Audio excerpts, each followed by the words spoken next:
I want to appreciate the fans for coming out today. That sellout was amazing, and really, I tell you what, the fans were in it the whole time. Hard fought ball game that you look up and we just gave up too many explosive plays down the stretch. I think in all three phases we got some stuff to clean up.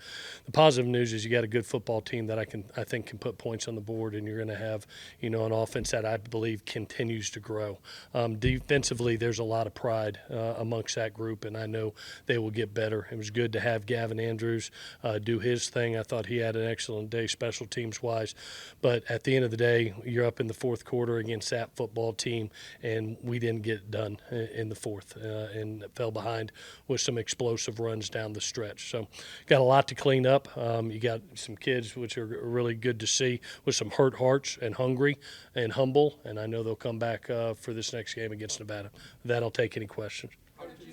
Whitney. Offense was going to be a huge test. So defensively, what was the number one thing that you did not like from your side of that? Oh, well, there's too many explosive plays, especially in the run game. Ashton is a tremendous running back. There's a reason that he's got a Heisman campaign going on, and he showed it today.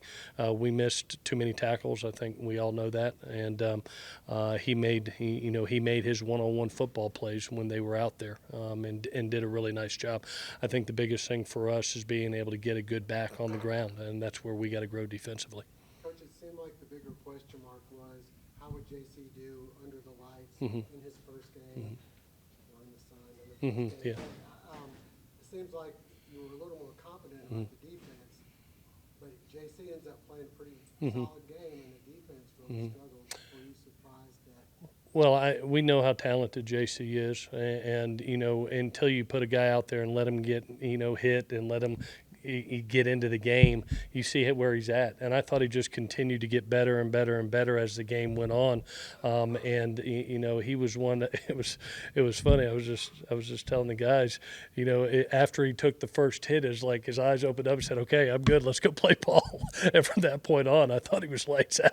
We tried to make some easy throws right off the bat to try to get him going, and it was really, hey, he needed to get hit in the mouth one time, and then he really started playing. I thought for his first opportunity to start in a football game, he did a wonderful job. I mean, to have 45 points on the board, he doesn't turn the ball over in the passing game. It's what you want. You want to be able to put the ball in the end zone. That's a team that was barely gave up 20 points last year. That's a good, with most of their defensive players back. I think we can continue to grow offensively. I think we have weapons across the field, and we got two good backs. Probably ran them a little bit too much today, but some of the reads dictated him pulling the ball. But really proud for him. And then on the flip side, on defense, you've got to be frustrated when you score 47 points. Most of the time, you're going to win. Well, it's a we game, and it's a team game. We did not win the game. And today, you needed 57 points, and we've been there before. I've seen double overtime against App State when we needed 50 points. So it is an us game, and I think that's the biggest message given to the guys. We say tough, discipline, and united. This is one of those united. We did not get it done together as a football team. We put ourselves in position against a team that's a really good football team that everybody says is going to be, the 12th team in the playoff.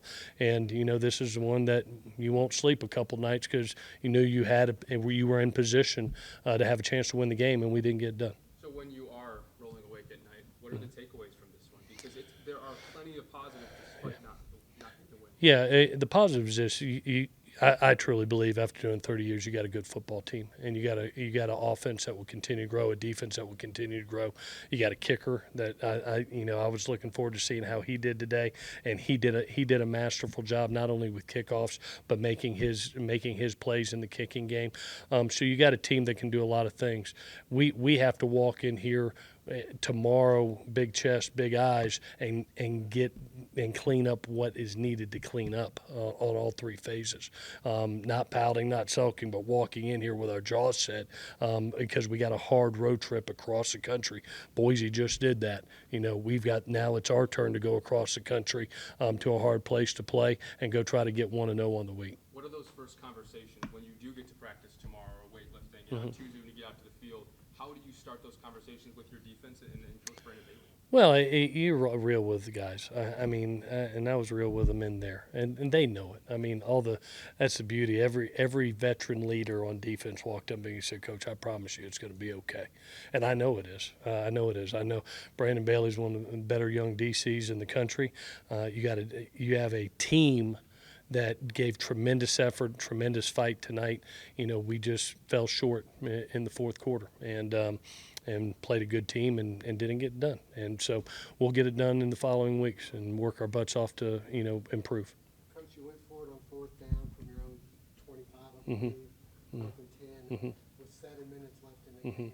Did you feel at that point, if you gave the ball back to them, they were going to come down and score? Well, we hadn't stopped them. We had not stopped them in about a quarter at that point in time, and I believe in trying to win the football game at all cost. And at that point in time, we were down 2 scores, 7 minutes on the clock, and running down, and felt like we needed to go for it in that time period, or it may be the same thing. And so in that arena, I've always believed in our guys, and I believe and they can make plays. And I don't know how many times we went for it on fourth down. We went twice, and we made one, and we missed one. Tonight. Maybe you could speak towards the atmosphere that the crowd brought today. Oh. You touched on it a little bit, but what did you notice? God bless them. I mean, that wasn't a cool football game. That was a hot football game, and they were there the whole time, especially the students. I was so proud of them. The way they were the entire game, and Eagle Nation is just phenomenal. We're going to bounce back. We'll be back in a couple weeks, and I hope they're right here with us. That's who they are. That's who they've always been, and I promise you, to them, they've got a good football team, and we've got a lot of pride about ourselves, and we'll be back and looking forward to getting back for South Carolina State.